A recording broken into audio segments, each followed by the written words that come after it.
السلام علیکم ورحمۃ اللہ وبرکاتہ۔ الحمد للہ رب العالمین والصلاة والسلام علی سید الانبیاء والمرسلین محمد وعلی آلہ واصحابہ اجمعین۔ اما بعد قال اللہ تبارک وتعالی فی القرآن المجید والفرقان الحمید۔ اعوذ باللہ من الشیطان الرجیم، بسم اللہ الرحمن الرحیم۔ وآت ذا القربى حقه والمسكين وابن السبيل وقال رسول الله صلى الله عليه وسلم لا يحل لمؤمن أن يهجر أخاه فوق 3 ليال أو كما قال عليه الصلاة والسلام وبارك وسلم تسليما كثيرا كثيرا۔ رب اشرح لي صدري ويسر لي أمري واحلل عقدة من لساني يفقهوا قولي۔ اللهم صل على سيدنا مولانا محمد في أول وأوسط وآخر كلامنا۔ صدق الله مولانا العظيم وصدق رسوله النبي الكريم ونحن على ذلك لمن الشاهدين والشاكرين والحمد لله رب العالمين۔ محترم دوستوں، بزرگوں، عزیز نوجوان ساتھیوں، اللہ پاک نے انسانوں کے اوپر کئی حقوق کو نازل کیا ہے۔ جب ہم دیکھتے ہیں دنیا کے اعتبار سے کہ دنیا میں بھی کچھ اصول ہیں، کچھ قانون ہیں، کچھ حقوق ہیں۔ حکومت کے کچھ اصول ہوتے ہیں۔ اسی طریقے سے اللہ پاک نے انسانوں کے اوپر بھی 2 حقوق قائم کیے، جنہیں شریعت اسلامیہ کی زبان میں حقوق اللہ اور حقوق العباد کہتے ہیں۔ حقوق اللہ کہتے ہیں اللہ کے حق ادا کرنے کو، اور حقوق العباد کہتے ہیں بندوں کے حق ادا کرنے کو۔ معلوم ہوتا ہے کہ ایک انسان پر اللہ کا بھی حق ہے، دوسرے انسان کا بھی حق ہے، بالخصوص مسلمان پر۔ میرے اوپر اللہ کا بھی حق ہے اور دوسرے مسلمان کا بھی مجھ پر حق ہے۔ قرآن نے اس کی تشریح کھینچی، وآت ذا القربى حقہ، قربا کا حق ہے، والمساکین، مسکینوں کا بھی حق ہے، وابن السبیل، رشتہ داروں کا حق ہے، یتیموں کا حق ہے، مسکینوں کا حق ہے، غربا کا حق ہے۔ ایک انسان پر اپنے پڑوسی کا حق ہے۔ یہ اتنے حقوق ہمارے واسطے بڑے معمولی معلوم ہوتے ہیں، لیکن قرآن اور حدیث کی روشنی میں اس کی بڑی تاکید آئی ہے، اور اس کی پامالی میں اس کے وعیدیں بھی آئی ہیں۔ مثال کے طور پر ہم نماز پڑھتے ہیں، یہ اللہ کا حق ادا کرتے ہیں، روزہ رکھتے ہیں، اللہ کا حق ادا کرتے ہیں، صدقہ و خیرات کرتے ہیں، اس سے اللہ کا حق ادا کرتے ہیں، زکوٰۃ دیتے ہیں، اللہ کا حق ادا ہو رہا ہے۔ بس اتنا کر لینا کافی نہیں ہے، اللہ پاک نے اس مسلمان کے اوپر دوسرے اور لوگوں کے بھی حقوق جو ہے قائم کیا ہے، اس کا بھی ہمیں خیال کرنا چاہیے۔ بعض لوگ یہ سمجھ لیتے ہیں کہ ہم فرائض ادا کر لیں، نماز پڑھ لے، دینداری لا لے، اسلامی طریقے اپنا لیں، کچھ عبادتیں اور اعمال کر لیں، بس یہی کافی ہے، یہ حقوق اللہ ہو گیا، یعنی یہ اللہ کا ادا کرنے والا حق ہے۔ حقوق العباد اس کی ہمارے پاس کوئی حیثیت نہیں ہے، جبکہ قرآن پاک میں جگہ کا جگہ حدیث کے اندر جناب رسول اللہ صلی اللہ علیہ وسلم نے اس کی تاکیدیں فرمائی۔ احادیث کے مختصراً واقعات کے ساتھ میں بات خلاصہ کے سامنے رکھوں۔ حضرت عبداللہ بن انیس رحمۃ اللہ علیہ جلیل القدر بزرگ گزرے، وہ فرماتے ہیں کہ کل قیامت کے روز اللہ پاک اعلان کریں گے کہ میں ہی وہ حقیقی بادشاہ، خالق و مالک ہوں۔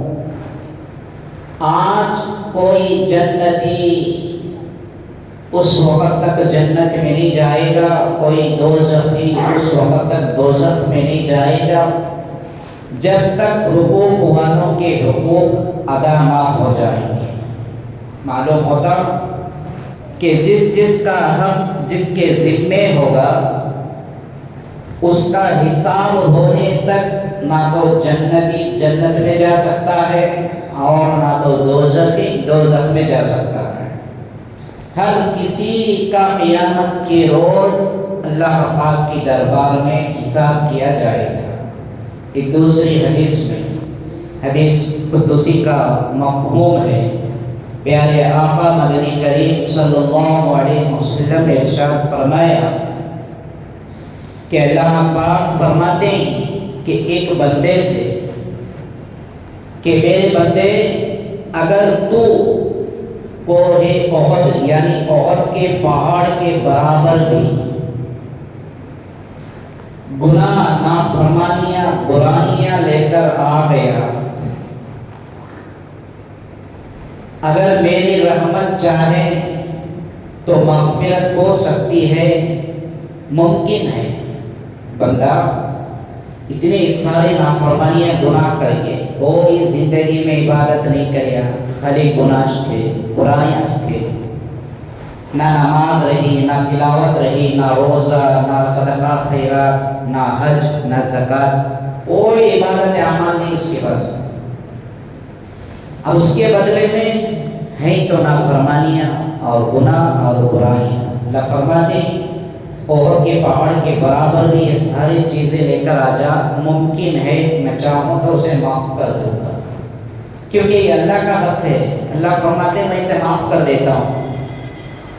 فرمایا اس کے برعکس رائی دانی کے ذرہ برابر بھی اگر کسی دوسروں کا حق مار کر، کسی اوروں کا یعنی بندوں کا، انسانوں کا حق مار کر یہ ساری عبادتیں، نیکیاں سب کچھ لے کر آئے گا تو اس وقت تک میری خدائی تجھے معاف نہیں کرے گی جب تک جس کا تو نے حق دبایا اور مارا ہے وہ خود تجھے معاف نہ کر دے۔ معلوم یہ ہوا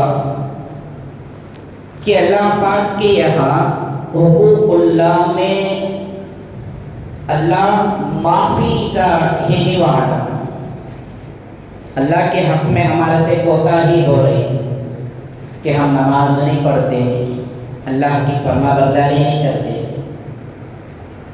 تو اللہ فرماتے ہیں کہ اللہ چاہے تو اسے بندے کو معاف کر دیتے، لیکن حقوق العباد کا جو معاملہ ہے اس میں پیغمبروں بھی، انبیاء کرام بھی اس سے ڈرا اور گھبرایا کرتے تھے۔ اس کی جو ہے بہت نازکی سے اس معاملے میں پیش آیا کرتے تھے جس کا ہمارے پاس احساس نہیں۔ حضور اکرم صلی اللہ علیہ وسلم نے صحابہ سے پوچھا ایک مرتبہ کہ صحابہ بتاؤ کہ کل روز قیامت سب سے زیادہ غریب انسان کون ہوگا؟ صحابہ نے کہا کہ جس کے پاس مال نہیں ہوگا، جس کے پاس دولت نہیں ہوگی، جو غریب رہے گا وہی غریب ہوگا۔ اللہ کے نبی نے فرمایا کہ ہرگز نہیں۔ تو پھر صحابہ نے پوچھا کہ یا رسول اللہ آپ خود ہی بتا دیں کہ کون غریب ہوگا۔ روز قیامت میں میدان محشر میں ساری انسانیت جمع ہوگی، اللہ پاک کے دربار میں ایک شخص کھڑا کیا جائے گا۔ اللہ کے نبی نے فرمایا اس کے پاس ڈھیر سارے نیکیاں ہوں گے، عبادتیں بھی ہوگی، حج بھی اس کے نامہ اعمال میں رہے گا، زکوٰۃ بھی ادا کرتا ہوگا، قرآن کی تلاوت بھی رہے گی، پورے عبادتیں اس کے پاس رہیں گی، لیکن اس کے ساتھ میں جو دنیا میں اس نے انسانوں کا، دوسرے مسلمانوں کا حق تلفی کیا ہوگا، اس کے بدلے میں اللہ پاک اس کے سارے نیکیاں عبادتوں کو جو ہے ختم کر دیتے ہیں، اور اس کے بدلے میں اوروں کے برائیاں، ان کے گناہ اس کے نامہ اعمال میں دے دیتے ہیں۔ اس کے پاس ایک بھی نیکی باقی نہیں رہے گی، یہ وہ شخص اس دن سب سے زیادہ غریب ہوگا۔ خلاصہ ارشاد فرمائے اللہ کے نبی کہ ایسا بندہ اللہ کے سامنے کھڑا ہوگا، اس کے پاس سارے نیکیاں ہیں، عبادتیں ہیں، حج، زکوٰۃ، صدقہ، خیرات، تلاوت، سب کچھ ہے، لیکن دنیا میں لوگوں کا حق تلفی کیا تھا، کسی کو گالی دی ہوگی، کسی کو ناحق مارا ہوگا، کسی کا مال ہڑپ کیا ہوگا، کسی کی زمین دبا لیا ہوگا، کسی کا پیسہ ڈبا لیا ہوگا، کسی کو اپنی طرف سے تکلیف پہنچایا ہوگا، یہ ساری چیزیں اس کے پاس رہیں گی۔ تو اللہ اعلان کریں گے کہ آ جاؤ سارے، آج جس کا اس بندے نے حق تلفی کی ہے اپنا حق لے لو۔ اب ہر کوئی آئے گا کہ اللہ اس نے میرے ساتھ یہ معاملہ کیا، اس نے میرے ساتھ یہ معاملہ کیا، اس کے ذریعے اللہ پاک اس بندے کی سارے نیکیاں اٹھا کر انہیں دے دیں گے۔ اب اس کے پاس کچھ باقی نہیں رہے گا، سارے ختم، عبادتیں بھی ختم، نمازیں ختم، اعمال سارے ختم۔ لوگ ابھی باقی رہیں گے کہ اللہ اس نے میرے ساتھ بھی حق تلفی کی ہے، میرا حق ادا کرنا بھی ضروری ہے۔ تو اللہ پاک ارشاد فرمائیں گے کہ جن لوگوں کے حقوق ابھی باقی ہیں، ان کے گناہ، ان کی نافرمانیاں، ان کی برائیاں اٹھا کر اس بندے کے نامہ اعمال میں جوڑ دیا جائے۔ اب اس کے پاس کیا بچا؟ جو نیک وکار عبادت گزار تھا، اس کے پاس کیا بچا؟ کچھ بھی نہیں بچا۔ الٹا کیا ہوا؟ سامنے والے کے سارے برائیاں اور گناہ اس کے نامہ اعمال میں آ گئے۔ تو اللہ کے نبی علیہ السلام نے حدیث میں ہی فرمایا کہ حقوق اللہ سے زیادہ حقوق العباد پر توجہ دیں۔ آج ہم سمجھتے ہیں کہ نماز پڑھ لینا بڑی دینداری ہے، اشراق کی اہمیت بڑی دینداری ہے، میرا چہرہ، میری داڑھی، میرا لباس، میری جمعہ کی نماز، کبھی موقع مل گیا تو فجر پڑھ لیے تو ہم نے جو ہے بڑی تیر مار دی، بڑا دیندار میں بن گیا۔ لیکن اس کے اندرونی ماحول، اس کے اندرونی اخلاق جو ہے لوگوں کی حق تلفی میں ہے۔ اس پر ہمیں احساس کرنا کہ ہم جو بات کر رہے ہیں، ہماری بات سے لوگوں کے دل تو نہیں جل رہے، ہمارے اخلاق سے کسی کو تکلیف تو نہیں پہنچ رہی ہے، ہماری وجہ سے کسی کا دل تو نہیں دکھ رہا ہے۔ یہ بڑی دینداری ہے، یہ ہے حقوق العباد۔ اسے مار کر ہمیں کوئی عبادت کر کر ہم جو کامیاب نہیں ہو سکتے، کیونکہ ہزاروں کے واقعات، ہزاروں کے مسائل کتابوں میں بھرے پڑے ہوئے، ہمیں توجہ دینے کی ضرورت ہے۔ اللہ کے حقوق سے زیادہ بندوں کے حقوق ہیں۔ جیسے کہ دنیا کی دستور ہے بادشاہ کے حقوق رعایت پر ہوتے ہیں، رعایت کے حقوق بادشاہ پر ہوتے ہیں، مالک کے حقوق اس کے غلام پر، غلام کے حقوق اس کے مالک پر، شوہر کے کچھ حقوق ہوتے ہیں اس کی بیوی کے اوپر، بیوی سے جو حقوق ہوتے ہیں اس کے شوہر پر، والدین کے حقوق اولاد پر، اولاد سے حقوق اس کے والدین پر، اسی طریقے سے چھوٹے کے بڑے پر، بڑے کے چھوٹے پر، ہر ایک کے حقوق ہیں جن کو قرآن پاک کے اندر اللہ پاک نے ارشاد فرمایا کہ ان سے ڈرا کرو، ان کے حقوق ادا کیا کرو۔ ہمیں دوستوں بزرگ، آج ہم دنیا کی زندگی میں یہ سوچ کر جی رہے ہیں کہ کسی کا بھی حق چلا جائے، کسی کا بھی ہم مال ہڑپ کر لیں، کسی کو ہم برباد کر دیں، لیکن میں آگے بڑھ کر میں اچھا ہو جاؤں۔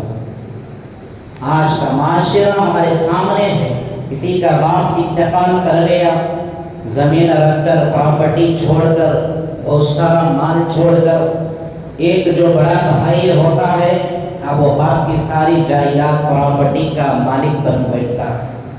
اب اس کے سامنے جو چھوٹے بھائی ہیں، اس کے بہنیں ہیں، یہ سارے جو ہے ان کے حقدار ہیں، لیکن یہ کبھی نہیں سوچتا کہ میرے بھائیوں کا اس میں حق ہے، میرے بہنوں کا اس میں حق ہے۔ یہ سوچتے نہیں کہ ہم خود جو ہے اس کے حقدار بن کر بیٹھ گئے کہ باپ کا مال بھی ہڑپ کر لیے اور بھائیوں کے بہنوں کی مال، ان کے حقائق میں ہم نے حق تلفی کی، کوتاہی کی۔ اب صاحب چل رہے ہیں بڑے صدقہ و خیرات کرنے، مسجدوں کو تعاون کر رہے ہیں، مدارس کو تعاون کر رہے ہیں، غریبوں میں صدقہ و خیرات کر رہے ہیں، یہ سارے کام کر رہے ہیں، لیکن کرے کیا ہے؟ بھائی اور بہنوں کا حق مار کر بیٹھے، اس کا احساس ہی نہیں۔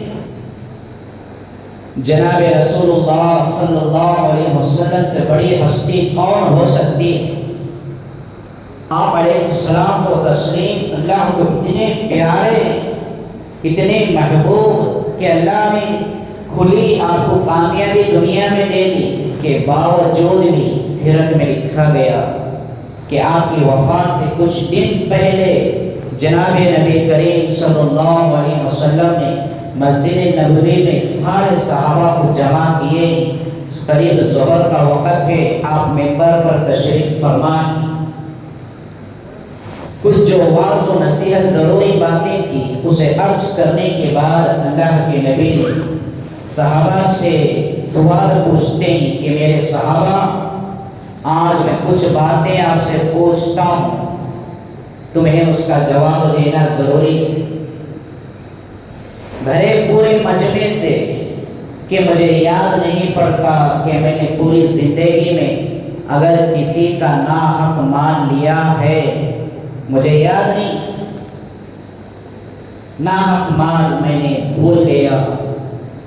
اگر ایسا ہو گیا ہے تو آپ میں سے کسی کو یاد ہے تو آج وہ کھڑے ہو کر مجھ سے اپنا حق مانگ لیں، تمہارا مال تو مانگ لو، یا پھر یہ کہ مجھے یاد نہیں پڑتا، اگر میں نے ناحق کسی کو مارا ہے تو آج وہ کھڑے ہو کر اپنا بدلہ پورا کرو۔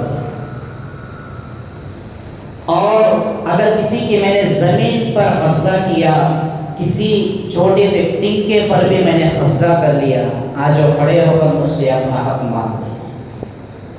یہ تینوں چیزوں پر اللہ کے رسول صلی اللہ علیہ وسلم صحابہ سے سوال رکھتے ہیں کہ یاد تو نہیں ہے مجھے، اگر ایسا ہو گیا ہے زندگی میں تو کوئی کھڑے ہو جائے، اپنا حق مانگ لے، میں ادا کر دوں۔ کچھ دیر گزر گئی، کوئی ایک صحابی تک کھڑا نہیں ہوتا، سارے صحابہ کے آنکھوں سے آنسو نکل گئے، پورے صحابہ رونے اور بلبلانے شروع ہو گئے، پوری مسجد نبوی میں رونے کی آواز کا سناٹا چھا گیا۔ تو پھر آپ نے تھوڑی دیر کے بعد فرماتے ہیں کہ میرے صحابہ، یہ وہ چیزیں ہیں چاہے وقت کا پیغمبر بھی ہو، کسی کا حق تلفی کر کے چلا گیا تو اللہ اسے بھی معاف نہیں کرے گا۔ اس کا احساس نہیں ہے آج میں، اتنی بڑی ہستی اللہ کے رسول صلی اللہ علیہ وسلم اللہ کے خوف کھا کر ان چیزوں سے اللہ کا خوف کے دل کے اندر کہ یاد تو نہیں، اللہ کے نبی نے کبھی کسی پر ظلم نہیں کیا، اس کے باوجود بھی آپ نے اتنا آپ کی فکر تھی آخرت کی، اللہ کے خوف کا آپ کے پاس اتنا لحاظ تھا، اسے ہم اڑا کر جی رہے، معلوم ہی نہیں پڑ رہا کہ ہم نے کس کے حق کو دبایا ہے، کس کا حق کو ہم نے مارا ہے، کس پر ہم نے کتنا ظلم کیا ہے۔ دوستوں بزرگوں، دنیا کی جو ہے زندگی کسی کے پاس بھروسہ نہیں ہے، چلو میری اتنے سال کی ہے اور زندگی بعد میں توبہ کر کے عبادتیں کر کے حق والوں کا میں حق ادا کر کے بعد مر جاؤں، کوئی گارنٹی نہیں، پل بھی نہیں لگتا انسان کو اس دنیا سے ختم ہو کر اس دنیا میں جانے کے واسطے، پھر بھی ہم نے کیا لے جانے کر اسی زندگی جی رہے، ہمیں کچھ اس کا احساس نہیں۔ بہت سارے معاملات ایسے ہیں، کسی نے کسی بھائی کا گھر کو جو ہے قبضہ کر لیا، وہ اس کا حق ادا نہیں کر رہا، کسی نے کسی کی بھائی کی زمین کو دبا کر بیٹھ گیا، اس کا حق وہ دینے کو تیار نہیں، کسی نے کسی کا روپیہ پیسہ مال ڈبو دیا اور وہ اسے ادا کرنے کی جو ہے اس کے پاس کے احساس نہیں۔ آج جو ہے ہم دنیا میں جس طرح سے بھی کر کے جی لے تو جی سکتے ہیں، لیکن کل روز قیامت جیسا کہ میں نے حدیث آپ کے سامنے رکھی، اتنے سارے نیک اعمال اور عبادت ہونے کے بعد بھی وہ بندہ کنگال رہے گا اور غریب رہے گا، اس کے نامہ اعمال میں کچھ نہیں رہے گا سوائے اس کا فیصلہ دوزخ ہوگا۔ اللہ کے نبی علیہ الصلوۃ والتسلیم نے حدیث میں ارشاد فرمائی، لا یحل للمؤمن ان یہجر اخاہ فوق ثلاث لیال، کہ یہ جو حق تلفی ہے صرف زمین جائیداد مال پیسے ہی سے نہیں، کچھ ایسے کام ہم کرتے ہیں جنہیں ہم خود اچھا سمجھتے ہیں بلکہ شریعت اور دین کے تعلق سے اسے حرام قرار دیا گیا، ہم جنہیں اچھا سمجھتے ہیں اللہ کے نبی نے اس کی جو ہے لعنت بھیجی، اس کی وعید ارشاد فرمائی۔ ہمیں جو کام اچھا ہے وہ اللہ فرماتا ہے کہ وہ حرام ہے۔ کیا ہے حرام؟ جن کے حقوق ادا کرنا قرآن کے ذیل سے ہمارے سامنے آئی بات، اس کے علاوہ جو اپنی زبان سے اپنے بدن کے کسی بھی عضو سے سامنے والے مسلمان کو تکلیف نہ پہنچے، کسی پر ظلم نہ ہو، یہ بھی حق تلفی ہے۔ اگر ایسا ہمارے سے ہو رہا یہ بھی حق تلفی۔ ابھی جمعہ میں ہم آتے ہوئے کسی کو برا بھلا کہہ کر آ گئے، کسی کے دل کو چوٹ پہنچا کر آ گئے، مسئلہ اٹھا کر دیکھے قرآن اور حدیث سے، ہمارا بیٹھنا جمعہ کی نماز پڑھنا یہ ہماری نماز بیکار ہو گئی، اس وقت تک وہ پینڈنگ میں رہتی ہے جب تک جس بندے کو ہم نے تکلیف پہنچایا اس بندہ نے ہمیں معاف نہیں کرتا۔ سوچ کر دیکھیں کیا حالات ہیں ہمارے زندگیوں کی، ہماری عبادتیں کیا ہیں، ہمارے طرز اخلاق کیا ہے،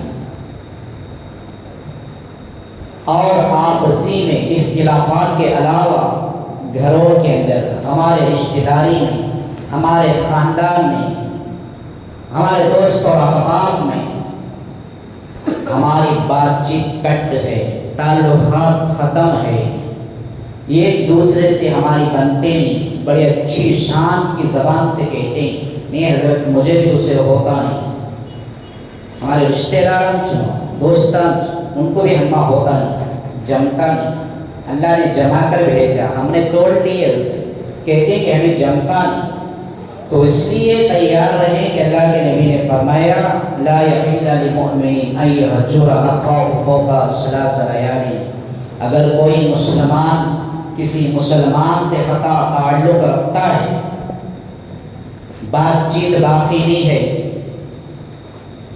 بات اور تعلقات ختم کیے گئے کئی سالوں تک نہیں، بلکہ فرمایا 3 دن سے زیادہ کوئی ایک مسلمان دوسرے مسلمان سے دل میں نفرت رکھا، تعلق توڑا ہوا، بات چیت نہیں رکھا، اگر یہ معاملہ 3 دن سے زیادہ ہو گیا تو اللہ کے نبی نے فرمایا اس کے واسطے وہ جائز نہیں کہ اس نے حرام کیا ہے۔ ہم خود اپنے حالات، اپنی جو ہے زندگی، اپنی گریبان میں ہم جھانک کر سوچ کر ہم دیکھ لیں کس کس سے ہمارے جو ہے تعلقات کٹے ہیں، کن کن لوگوں کے ساتھ، کیسے رشتہ داروں کے ساتھ، کیسے دوست و احباب کے ساتھ ہم نے نااتفاقیاں کر کے رکھی۔ یہ ہمارا اسلام اور دین یہ تعلیم دیتا ہے، محبت کی تعلیم دیتا ہے، بھائی چارہ کی تعلیم دیتا ہے، رشتے توڑ کر، ناطے توڑ کر دشمنیاں اور نفرتوں کو، عداوتوں کو دل میں پیدا کرنا کبھی دین اور اسلام اس بات کی تعلیم نہیں دیتا۔ اور یہ جو کام کرتا ہے، اللہ کے نبی نے جگہ ارشاد فرمایا کہ ایسا مسلمان ہم میں سے نہیں ہے۔ پھر ہم اپنے عبادتوں پر ہم خود غور کریں۔ میں اپنی مثال رکھوں، میں خود ہر ایک آدمی خود اپنے گریبان سے یہ سوچے کہ ہم عبادتیں کر رہے ہیں، نمازیں پڑھ رہے ہیں، زکوٰۃ دے رہے ہیں، روزے رکھتے ہیں، صدقہ و خیرات کر رہے ہیں، سارے چھوٹے موٹے دینی اعمال عبادتیں کر رہے ہیں، لیکن میری وجہ سے میرا پڑوسی خوش نہیں ہے، میری وجہ سے میرا بھائی خوش نہیں ہے، ہمارے حرکات کی وجہ سے میرے دوست مجھ سے ناراض ہیں اور نفرت کرتے ہیں، میری عبادتیں سارے بیکار ہیں۔ کیونکہ اللہ پاک نے اسے کئی مثالیں قائم کر کے قرآن پاک اور حدیث نبی صلی اللہ علیہ وسلم کی روشنی میں ہمیں یہ ساری چیزیں اس لیے آئی کہ ہم انہیں دیکھ کر، معلوم کر کے، پڑھ کے ہم اپنی زندگیاں گزاریں، اپنی زندگیاں دین کی راہ پر لے جانے کی ہم سیکھیں۔ سنتے ہیں، معلوم ہے، لیکن احساس نہیں، ہم عمل تو نہیں کرتے۔ بنی اسرائیل کی قوم ایک مرتبہ کا سالی پڑھا، 1 روز، 1 مہینہ، 1 سال کا نہیں، 7 سال تک کا۔ اللہ کے نبی حضرت موسیٰ علیہ السلام بھی موجود ہے۔ اتنا خطرناک قحط سالی پڑا کہ لوگ بھوک اور پیاس کی شدت میں مردار تک بھی کھا گئے، چھوٹے چھوٹے بچوں کو بھی کھا گئے، انسانی بچوں کو بھی کھا گئے، ایسا قحط پڑا تھا۔ نہ پانی کا نام و نشان، نہ کوئی اناج، کوئی شکل و صورت نہیں جسے انسان جان بچا سکے۔ جاتے وقتاً فوقتاً بہت بڑی بڑی التجائیں، اللہ سے دعائیں مانگتے، رو رو کر، گڑ گڑا کر اللہ سے مانگتے، کوئی جو ہے اس کے حسرات آسمان سے اتر نہیں رہے۔ آخر کار موسیٰ علیہ السلام کو اللہ کی طرف سے وحی اتری کہ اے موسیٰ، ان لوگوں سے کہہ دو یہ چاہے جتنی بھی عبادت، جتنی بھی التجا اور دعا پوری زندگی کرتے رہے، حالات بدلیں گے نہیں۔ ان سے کہہ دو کہ ایک دوسرے پر، جس نے کسی پر ظلم کیا ہے، کسی کا حق مارا ہے، ان کے حقوق، ان کے حقوق کو ادا کر دیں، پھر جو ہے اللہ پاک تمہیں لوگوں کو معاف کرے گا۔ حضرت موسیٰ علیہ السلام نے انہیں کہہ دیا اللہ کی وحی۔ کوئی تو بات ہے، ایسے بے شمار ہمیں واقعات اور مثالیں ملتے ہیں، لیکن دوستو بزرگوں، آج کے حالات میں، آج جس دور سے ہم گزر رہے ہیں، یہاں پر حقوق کی ادائیگی بہت ضروری ہے۔ ہم ایک دوسرے کے حقوق ادا کرتے ہیں تو ایک دوسرے سے جو ہے محبتیں بڑھتے ہیں۔ جب محبتیں پیدا ہوتے ہیں، آپس میں اتفاق اور اتحاد ہوتا ہے، اتحاد اور اتفاق آ جاتا ہے تو مسلمانوں کی ایک مضبوط طاقت بن جاتی ہے۔ دیکھو، ایک غلطی کی وجہ سے کہاں تک مسلمان جا کر ذلیل ہوتا ہے، وقار ہوتا ہے، دنیا میں بھی کمزور، ناکام، اور آخرت میں تو اللہ کے عذاب کا شکار ہوتا ہی ہے۔ ہم اپنے حقوق، جو دوسروں کے حقوق کی تلفی کرتے ہیں، اس سے جو ہے سب سے پہلے دل میں نفرت پیدا ہوتی ہے۔ بڑا بھائی چھوٹے بھائی کا حق ادا نہیں کرتا تو کیا بڑے بھائی کے پیر پڑے گا چھوٹا بھائی؟ نہیں، اس کے دل میں نفرت پیدا ہو جاتی ہے۔ اب ایسے معاملات ہوتے ہیں تو آپس میں یہ دوسرے مسلمان کی الگ بات، ایک گھر میں جب حق ادا نہیں ہوتا، حق تلفی کی وجہ سے جتنے گھر میں رہتے ہیں آپس میں جو ہے بغض اور دوریاں، عداوتیں، نفرتیں بڑھ جاتی ہیں۔ جب ہمارا گھر، ہمارا خاندان ایک نہیں رہا تو ہمارا محلے میں کہاں سے اتفاق آ سکتا ہے؟ ہمارا پورا محلے میں اتحاد نہیں ہے تو شہر میں کیسے ہو سکتا ہے؟ تو اس لیے قرآن پاک کی آیت اور رسول اللہ صلی اللہ علیہ وسلم کی حدیث نبویہ سے ہمیں تعلیم یہی ملتی ہے کہ جتنا بھی جو بھی حق ہو، اگر ہمارے اپنے بزرگان اکرام فرماتے ہیں کہ مسلمان 3 طرح کے دوسرے مسلمان پر حقوق ہیں۔ پہلی بات یہ کہ وہ دوسروں کو فائدہ پہنچانے کی کوشش کرے، اگر اس سے فائدہ نہیں پہنچا سکتا، اتنی طاقت نہیں کہ میں آپ کو فائدہ پہنچاؤں، تو ضروری ہے کہ نقصان بھی نہ پہنچائے۔ یہ تو بڑا اچھا ہم کرتے ہیں، سوچتے بھی یہی کہ ہر کوئی نقصان میں پڑ جائے۔ دوسری فرمایا کہ اپنے خوشیوں بانٹو، دوسروں کو خوشیاں بانٹو، خوشیوں میں شامل کرو۔ اگر یہ تو خوشی کسی کو نہیں دے سکتے تو یاد رہے کہ رنج اور تکلیف بھی نہ دیا کرو۔ یہ بھی ہم نہیں کریں، میں خوشی کسی کو نہیں دے سکتا لیکن رنج بھی میرے سے نہ ہو۔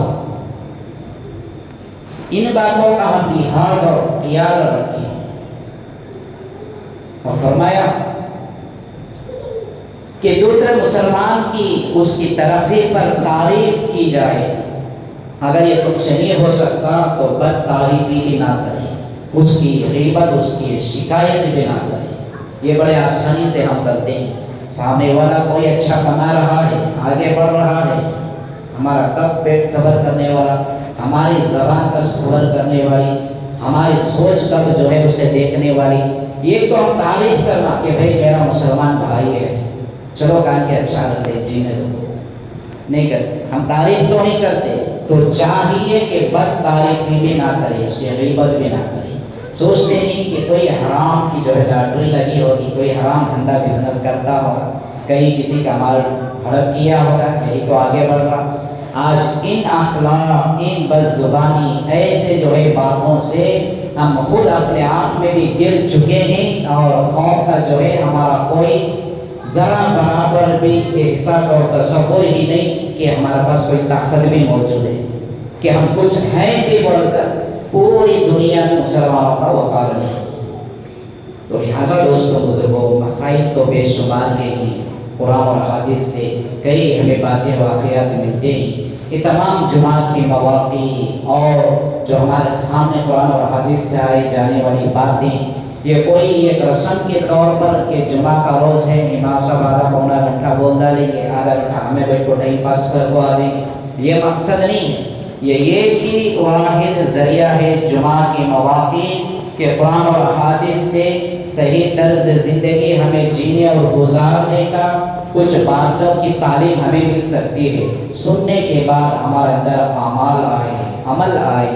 جب تک ہم جو ہے عمل نہیں کرتے، جب تک ہم اپنی زندگیوں میں سنی ہوئی باتوں کے پابند نہیں رہتے، کہ ہماری ساری جو ہے زندگی کے کارنامے سب بیکار ہوتے ہیں۔ اس کا ہم لحاظ کریں، جیسا کہ حدیث کی تعلق سے وحید آئی کہ ہماری عبادتیں، ہمارے سارے نیک کام، یہاں تک کہ حج، زکوٰۃ، صدقہ، خیرات، قرآن کی تلاوت، سب رہنے کے بعد بھی کسی کا رائی دانے کے ذرہ برابر بھی ہم نے ظلم کر کے حق تلفی کی ہے تو سارے یہ اعمال عبادتیں ہمارے بیکار ہیں۔ اس کا خیال رکھیں، ہو نہ ہو ہم میں سے کسی سے بھی ہو گیا ہوگا وقت زندگی کی ہمارے پاس گارنٹی اور بھروسہ نہیں کہ اس بندے سے کہیں کہ اللہ کا واسطہ کہ انجانے میں شاید ہو بھی گیا ہوگا مجھ سے، آج مجھے تو معاف کر دے، یہ تیرا حق میرے پاس ہے، یہ تو اسے لے لے۔ میں نے کسی کو گالی دیا، کسی پر ظلم کیا، اپنی زبان سے کسی کو تکلیف پہنچی، ہمیں خود مانتے ہیں، ہمیں خود اس کا علم ہے کہ کس کس پر ہم نے ظلم کیا ہے، اس سے ہم جو ہے معافی مانگ لیں۔ جب تک وہ بندہ معاف نہیں کرتا، اللہ بھی معاف نہیں کریں گے۔ لہٰذا ہی چند باتوں سے اپنی بات کو ختم کرو۔ اللہ سے دعا ہے کہ اللہ تعالیٰ مجھے اور آپ کو کہنے اور سننے سے زیادہ عمل کی توفیق عطا فرمائے.